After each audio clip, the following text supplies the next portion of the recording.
Hello everyone, welcome to Kroll's Emerging Threats Weekly Brief for the 3rd of August 2026. I'm Ryan Hicks. With me today is Jeff Deng and Dale Walker from the Threat Intelligence team. So shown on screen there is the topics we're covering today. First off, looking at GitHub and PyPI, introducing some mitigations against supply chain attacks, so some interesting sort of defensive measures there. Next, LaundryBear, a threat actor, expanding its targeting of using a Zimbra half-click vulnerability. Jeff is looking at Nimbus Manticore updates. Dale is looking at UNC 6692 techniques. And lastly, a critical infrastructure attack that followed a government advisory on Iranian-linked PLC exploitation.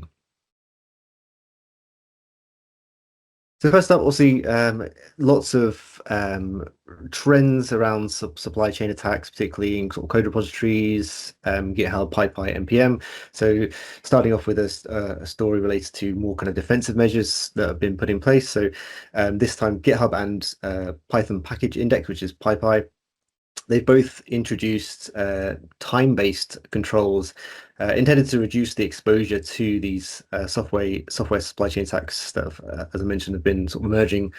The measures address the period immediately after a package is released, when malicious or compromised updates may be distributed before the maintainers and security services can react. So the first one by GitHub is Dependabot, is a new measure, applies a default 72-hour cooldown before automatically proposing newly released package versions. And the delay is intended to prevent organizations from immediately adopting a malicious release that perhaps has not yet been fully analyzed, reported, or removed. GitHub selected the 3 days kind of as a compromise between security as well as obviously maintaining operational needs to receive updates. And they did note that organizations can configure shorter or longer cooldowns, but they caution that delays alone do not protect fully against packages that remain malicious over a long period. So it's not kind of a one fix, just sort of a one layer really in the defenses. PyPI separately introduced 14-day cutoff periods, preventing maintainers from adding new distribution files to older package releases. And this looks to reduce the risk that attackers who still publishing credentials can add malicious files to previously trusted versions without creating a visible new release. So looking to kind of remove or reduce that risk. As I mentioned, so these new controls will not necessarily remove the need for other security measures, of course, such as dependency pinning, lock files, isolating build systems, restricting token permissions and access, and also, of course, the review of installation scripts when developers are installing these packages. But they could potentially narrow the initial window in which newly weaponized packages can spread. So again, it's that extra kind of layer of protection that may help to reduce that risk. Recommendations. So for kind of developers who maintain these kind of packages, enabling Dependabot for GitHub, and assessing the length of which is kind of workable between security and operational, and of course continuing to carry out this sort of same good practice security measures, such as restricting package publishing and tokens by scope and lifetime, also monitoring for established releases for any unexpected file or metadata changes. So certainly kind of adding this to the list of security measures rather than it being kind of replacement of existing security measures. Yeah, it's certainly interesting to see how this may impact the sort of software supply chain attacks, something we're going to kind of continue to monitor. Next up, so this is joint international advisory reports on Russian state-sponsored actor LaundryBear targeting Western governments and commercial organizations using Zimbra collaboration suites vulnerability since at least July 2025, they report. And a note on the group that they're also tracked as Void Blizzards, TA488 and CLSTA1114, and they're assessed to collect sensitive information for the Russian government, with a particular focus on covertly acquiring email data, which this is a follow-on from. The campaign, they note exploits CVE 2025-66376, which is a cross-site scripting vulnerability. It was a 0-day when the actor began using it. Of course, this is a kind of a follow-on later report by advisory. A victim only needs to view a malicious email in a vulnerable Zimbra webmail instance, where no link selection or attachment opening is required for the vulnerability. The email contains an obfuscated JavaScript payload hidden inside an SVG element and abuses insufficient sanitization of CSS. And the payload is encoded and encrypted, allowing the attacker to modify individual campaigns and evade sort of the basic signature-based controls. And following on from the exploitation, they deployed a custom tool called ULedge, which attempts to collect the victim's previous 90 days of email data, including account address, saved passwords, global address list, two-factor authentication codes, and any OAuth related information. And the script also enables IMAP access and creates a new Zimbra application passcode. So this is looking at setting up persistence without necessarily completing the normal multi-factor authentication process. And any information stolen is sent through HTTPS or DNS to the attacker's flowerbed collection framework. So the campaign really represents shifts from where the actor previously relied on password spraying, stolen credentials, as well as more sort of traditional adversary in the middle phishing towards the exploitation of these sort of novel vulnerabilities, still related to, of course, phishing and collecting of email data, but just a slightly kind of different method, of course, perhaps more likely to be successful with the kind of what is sort of known as half click, just sort of viewing the email. And although the vulnerability was patched back in November 2025, they note that exploitation continues, and the agencies that kind of jointly wrote the advisory assessed that the actor is very likely going to keep targeting Zimbra and other email platforms used by Western organizations. And recommendations, prioritizing patching of that vulnerability itself and sort of maintaining a good patch cycle on Zimbra webmail servers. Verifying IMAP has not been enabled unexpectedly on user accounts. It's one of the post-exploitation techniques or activity. And then resetting compromised credentials, revoking suspicious application passcodes, sessions, and OAuth access if there is any suspicious activity seen. And for any kind of organizations within the sectors at the top there in this kind of space, reviewing the advisory we've linked in our report, there's a long list of kind of mitigations, additional mitigations that have been provided in that joint advisory. Certainly recommend having a look through that. That's all from me for now. I'll hand to Jeff. Thanks, Ryan. On July 28, 2026, Nimbus Manticore, an Iran-backed state threat actor, was linked to a new toolset development related to the NightLedger backdoor and WebSocket tunnelers, BridgeHead and ArcBridge. The threat actor has been observed targeting entities in Egypt, Jordan, Tanzania, Pakistan, Ethiopia, and Burkina Faso. The critical infrastructure sectors targeted included government, aviation, telecommunications, and finance. NightLedger is a Windows backdoor used for reconnaissance, command execution, file handling, screenshot capture, and process discovery. The backdoor is attributed to the threat actor through its utilization of the dynamic link library, sideloading features, and HTTPS communication. In the wild, the backdoor is observed disguising itself as a legitimate Windows authentication library. Consequently, to avoid breaking the target application, all expected export calls are forwarded to the real Windows authentication library.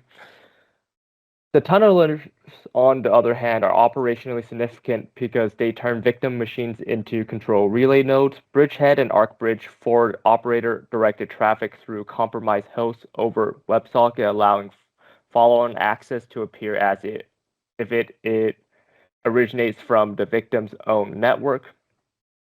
BridgeHead establishes itself as a dynamic link library within the Microsoft Visual Studio directory. By contrast, ArcBridge embeds itself directly into its configuration. Initial access in these cases remains unclear, though the actor is already known for tailored phishing themed around job offers and fake collaboration platforms. Overall, this campaign reflects a continued Iranian emphasis on espionage-enabled access rather than immediate disruption.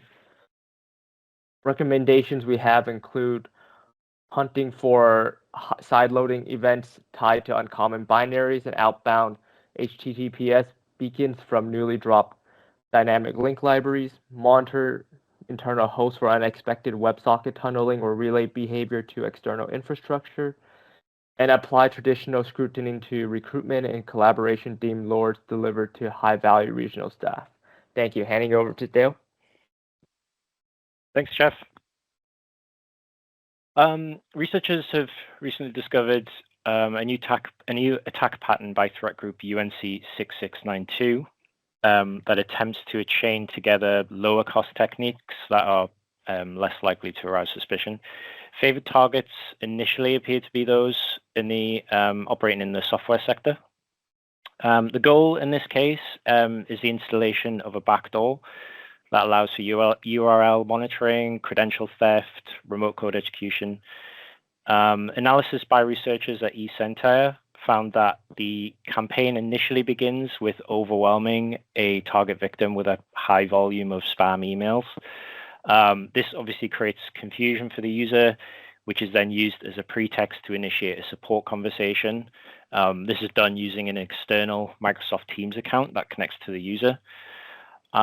Once the victim grants remote access via Quick Assist, the operator first navigates to an Amazon S3 hosted phishing page, which is masquerading as a legitimate Microsoft login page. They request the user provide their credentials, and then it eventually results in a series of download buttons, two of which involve the installation of auto hotkey and an associated status script. These are used together to install a malicious browser extension called Execution. This extension masquerades as a legitimate monitoring agent. It appears designed for targeted browser monitoring rather than broad theft. Some of its capabilities are that it watches for open tabs for operator-defined keywords, specifically any URLs associated with banking, email, VPN, admin portals, things like that. Things like that. Anything found then just gets relayed to a C2 server, which includes the matching URLs and any data entered. The extension also includes an associated native messaging host, which extends capabilities to include arbitrary shell commands, PowerShell execution, file writes, and also host fingerprinting. The campaign is a good example of attacks being so-called low-cost techniques being chained together in an attack. These individually may not trigger a strong response, but used collectively can lead to compromise. For example, inbox flooding, business chat impersonation, legitimate remote support tools, and using side-loaded browser components. Recommendations for this: defenders are encouraged to enforce some sort of verified callback system or ticketing workflow to handle any remote support sessions before they're accepted. Side-loaded browser extensions should be restricted. Also, the monitoring of Microsoft Edge launchers that have unusual load extension parameters. Also, phishing and security awareness training should be implemented, if not already, but specifically covering any training that helps users identify or correlate what may appear separate events. It's also advised defenders detect and hunt for a long list of indicators that have also been provided in eCentire's reporting. And if we go to the next one, please. So Last week also saw reports emerge of what appears to be a coordinated cyber attack against water and wastewater operations across 30 communities in the US state of Minnesota. Multiple cities were forced to shut down or initiate manual fallback for some utility processes. The attack, which initially occurred between the 26th and 27th of July, has yet to be officially attributed to any individual threat group. However, researchers at Tenable have suggested that the operational pattern is quite consistent with a threat group known as Cyber Avengers. This group is affiliated with Iran's Islamic Revolutionary Guard Corps.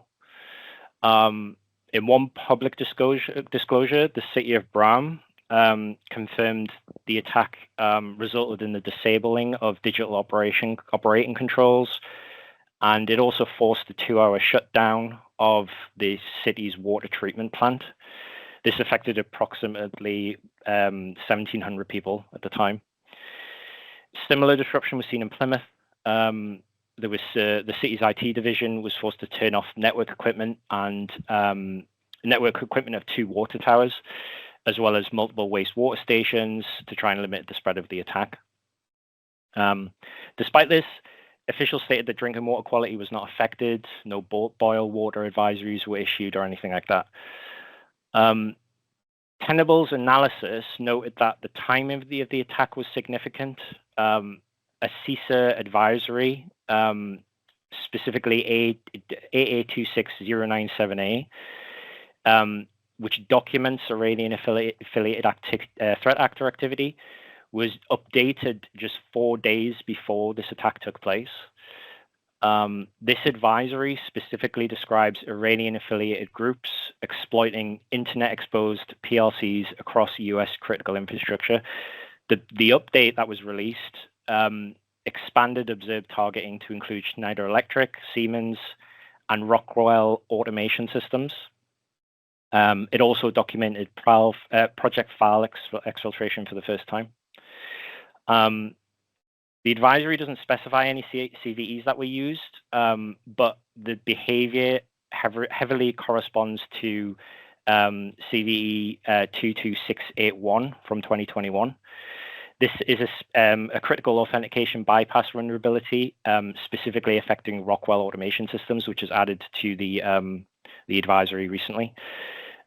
Successful exploitation allows for direct controller access if devices aren't sufficiently segmented, and the manipulation of operator displayed data.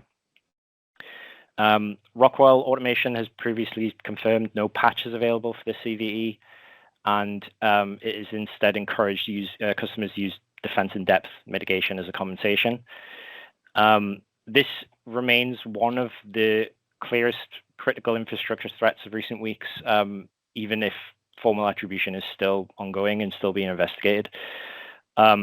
Because the incident is largely to do with architectural exposure, mitigations should really focus on the disconnection of logic controllers from direct internet access, enforcing secure gateways, improving segmentation. They should also preserve and validate any offline backups of controller logic. It's also advised customers ingest the latest CISA indicators and monitor any authorized access to controllers. And that's all from me. Back to you, Ryan. Thanks, Dale, and thanks as well, Jeff. So that's what we have for this week. Thank you for tuning into the brief. If you have any questions, please do contact us at cti@kroll.com. Thank you, and see you next week.